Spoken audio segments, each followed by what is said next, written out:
Malaysia and China are set to conduct a joint military exercise titled Peace and Friendship 2025 from October 15th to 23rd, 2025. According to reports from Reuters and Defense News, the drill will include humanitarian operations, disaster response, maritime patrols, and law enforcement at sea.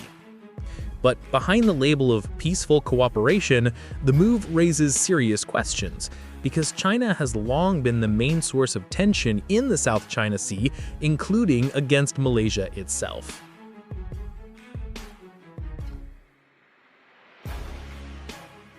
Military cooperation between the two nations is not new.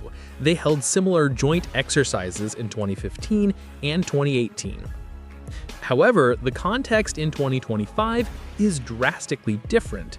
As Janes reports, Chinese Coast Guard and survey vessels now frequently enter Malaysia's exclusive economic zone, especially off the coasts of Sabah and Sarawak.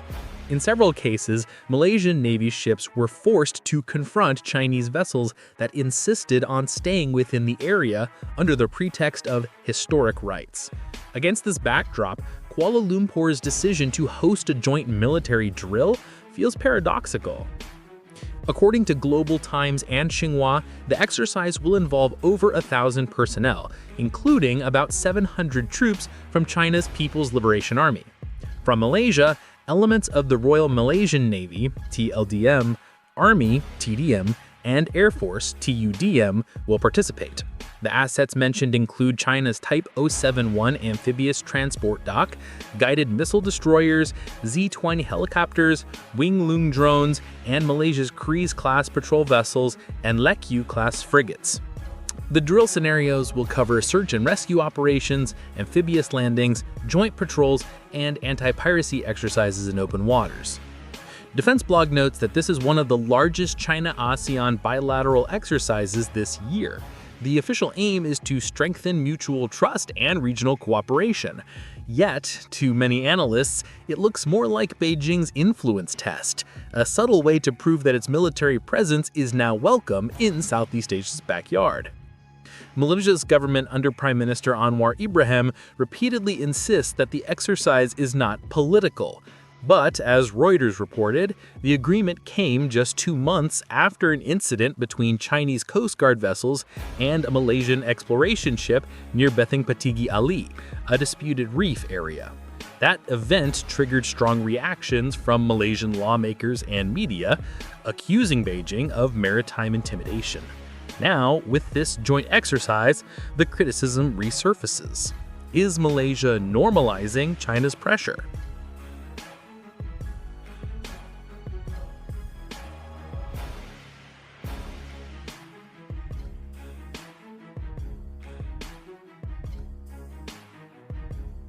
From a military standpoint, Peace and Friendship 2025 offers Malaysia some practical benefits. Its forces can observe Chinese naval and aerial tactics up close and test the interoperability of radar and communications systems. China's Type 071 ship can carry 800 Marines and 4 landing craft, far exceeding Malaysia's amphibious capabilities. Meanwhile, the KD Tun Razak, a French-built Scorpene-class submarine, will participate in underwater rescue simulations, giving Malaysian crews valuable real-time experience in multinational coordination. But these advantages come with serious risks. Joint drills often require partial data sharing, communication channels, operational coordinates, and command protocols. Janes warns this could expose Malaysia's sensitive systems, since the PLA is known for aggressive intelligence collection during multilateral cooperation. Furthermore, Chinese vessels docking at Malaysian ports raise suspicions that the country may be gradually opening its strategic access to a foreign power. Domestically, the decision has ignited fierce political debate. Opposition lawmakers call it geopolitically insensitive, citing China's increasing activity in Malaysian waters. The government defends the move as pragmatic, a necessary step to strengthen disaster response readiness and maintain balanced ties with Beijing. Yet the public remains uneasy. A Merdeka Center poll in October 2025 found that 61% of Malaysians believe China's influence in their country is too strong, economically and militarily. Regionally, the ripple effect is undeniable. The Philippines and Vietnam, both locked in disputes with China, voiced diplomatic concern over Malaysia's decision. The war zone reports that United States plans to intensify freedom of navigation patrols in the South China Sea during the exercise period. Washington sees Malaysia's cooperation with China as a sign that the ASEAN balance of power is shifting, with several states now leaning towards neutrality, or even Beijing. Still, some analysts argue that Malaysia is merely playing both sides, maintaining economic access to China while avoiding direct confrontation with the US. In a world increasingly polarized between Washington and Beijing, such a strategy may be the only way for middle powers to survive. Strategically, the exercise also allows Malaysia to present itself as an open, independent actor. Defense News notes that Kuala Lumpur wants to showcase its ability to manage relations with major powers without surrendering sovereignty.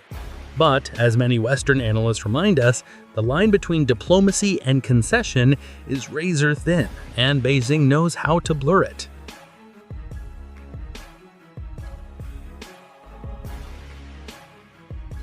For the broader region, the implications could be long-term. ASEAN will struggle to maintain unity in negotiations over the code of conduct in the South China Sea. Countries like Indonesia, Vietnam, and the Philippines are expected to demand safeguards to prevent similar drills from being used as leverage by Beijing. Meanwhile, Europe and Japan, increasingly active in the Indo-Pacific, will be watching closely to see if Malaysia still supports freedom of navigation and open seas. In the end, the issue is simple yet profound. Is this exercise a clever act of diplomacy or a quiet erosion of sovereignty? Malaysia stands in the eye of a geopolitical storm, surrounded by powerful nations, bound by trade, and pulled by competing interests.